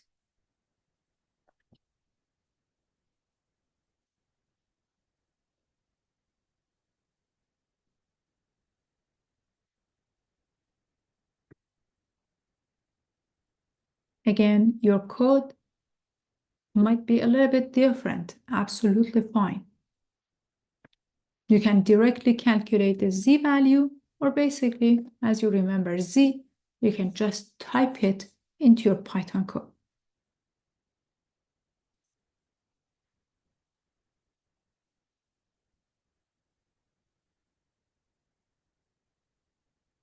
Again, remember the formula for the margin of error. This is basically the critical value times square root of P1 hat, Q1 hat over N1 plus P2 hat, Q2 hat divided by N2.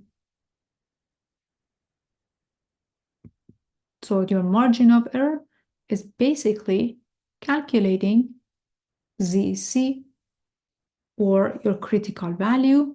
You can run a line of code to calculate Z, or if you know what Z is, just enter it as the value for the level of confidence that you have.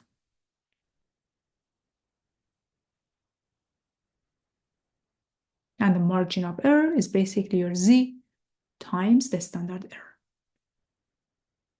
So let me type this in the chat for you. Those of you who are running this.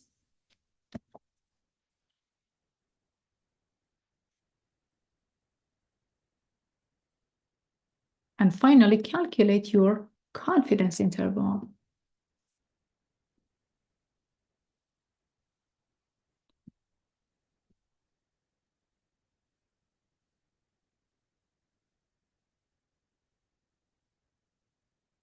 Your confidence interval should be different from the one that we calculated manually, but still you get the exact same result, everyone. Again, the numerical values might be a little bit different, but in essence, it gives you the exact same result.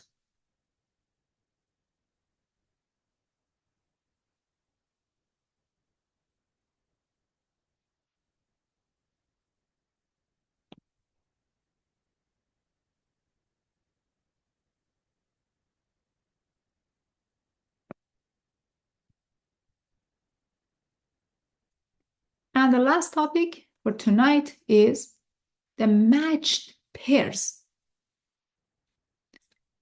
In this section, we're going to present methods for constructing confidence interval involving the mean of the differences of values from two populations.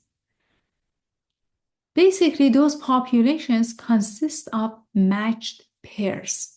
So now you don't have independent samples. Now you have matched pairs.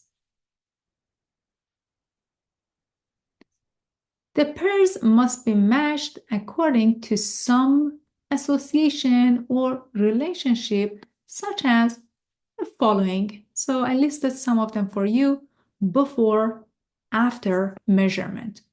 Remember that one of the examples was the weight of students, freshman students before and after. So this is the exact same group of people, but you measure their weights before and after. Another one can be IQ scores of husbands and wives. Interesting one. Measured at reported weights from a sample of subjects. Very good. Let us begin. Good experimental design. We're going to talk about experimental design later, hopefully next week. Many experiments have been conducted to test the effectiveness of drug treatments in lowering blood pressure, for example. When designing such experiments to test the effectiveness of a treatment, there are different approaches that could be taken. For example, measure the blood pressure of each subject before and after the treatment. Then analyze the before-after differences. 2. For the entire sample of subjects, find the mean blood pressure before the treatment and then find the mean after the treatment.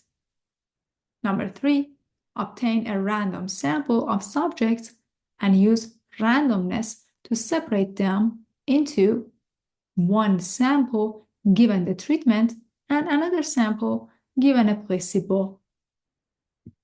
So, what's the use of this? An advantage of using the matched pair from the first approach is that we can reduce the extraneous variation, which could easily happen with different independent samples. The strategy for designing an experiment can be generalized by the following principle.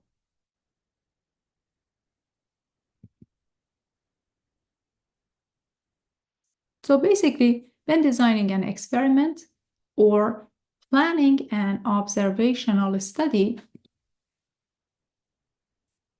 using matched pairs is generally better than using two independent samples. So remember that. So on an interview, if they ask you, hey, what's the use of dependent samples, or basically matched pairs sample, is basically it's better than using independent samples, especially when designing an experiment or planning an observational study. So again, we're going to talk about experimental design, hopefully next week, to get better idea about these statistical steps.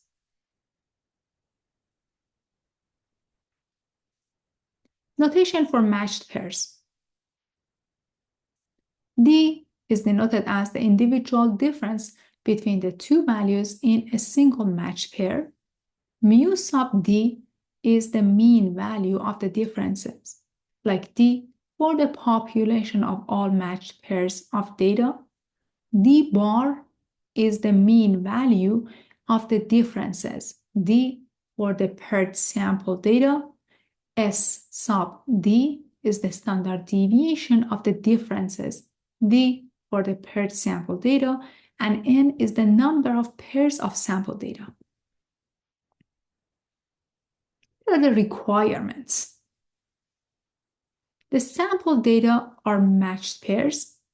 The matched pairs are a simple random sample. Either or both of these conditions are met. The number of pairs of sample data is large, more than 30, or the pairs of values have differences that are from a population having a distribution that is approximately normal. Okay, so what are the steps? In order to find the critical values, we can use t-distribution table. For the degrees of freedom, we're going to use df to be n minus 1. So when we are using Python, we're going to use inverse t to calculate the z value. For the confidence interval itself, the confidence interval for matched pairs can be calculated this way. On the left-hand side, you have d bar minus e. This is your lower bound. And on the right-hand side, you have d bar plus e. So after calculating the margin of error, we do the algebra.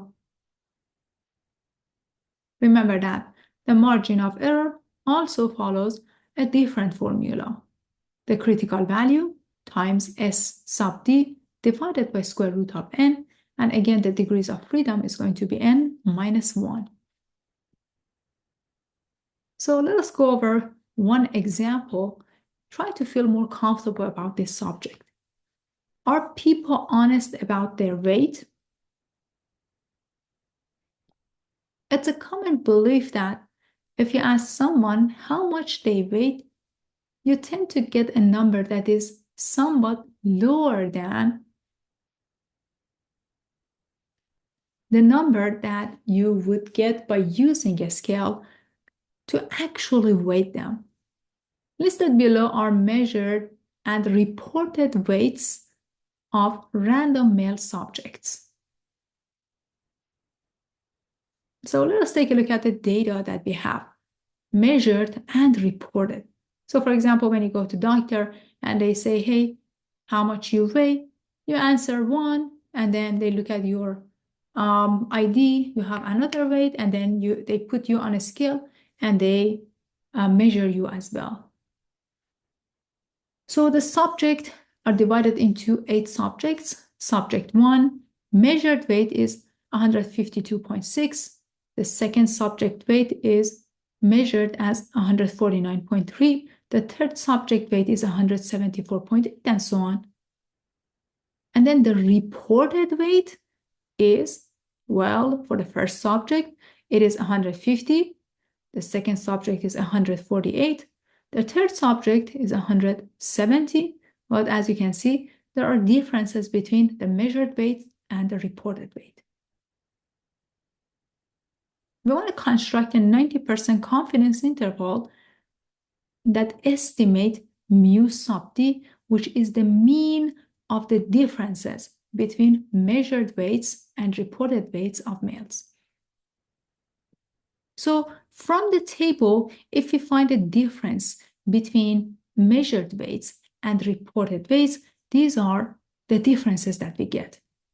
So 152.6 minus 150 gives you 2.6. So the difference between these two numbers is 2.6. The difference between 149.3 and 148 is 1.3. Here you have the difference between 174.8 and 170, which is 4.8. So you continue this process. You calculate the measured, reported differences. So this is your new data that you're working with. You're going to use this list to find the sample statistic. So first of all, you have 1, 2, 3, 4, 5, 6, 7, and 8 values as the number of subjects.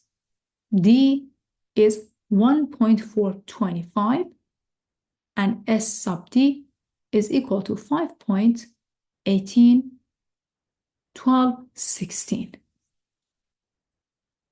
So let us do the calculation. To manually find the confidence interval, we use these sample statistics. We have our measurements, and then we're going to construct our confidence intervals. The critical value is going to be 1.895. Let us calculate the margin of error first. Remember the formula for the margin of error. The margin of error is the critical value times the standard error, which is the standard deviation of this new data, divided by square root of n. So the critical value, which is 1.895, times the standard deviation of this new data, divided by square root of 8, which is 3.47, and the rest of the values. Okay, now that we have the margin of error, we're going to go to the next step.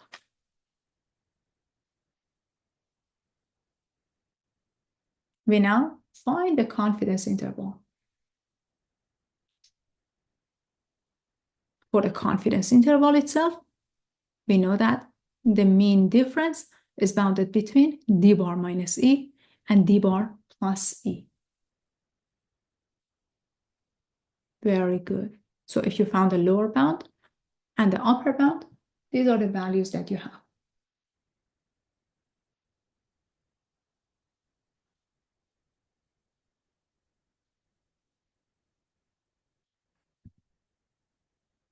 So we have 90% confident that the limits of negative 2.05 and 4.90 contains the true value of the mean of the measured reported differences.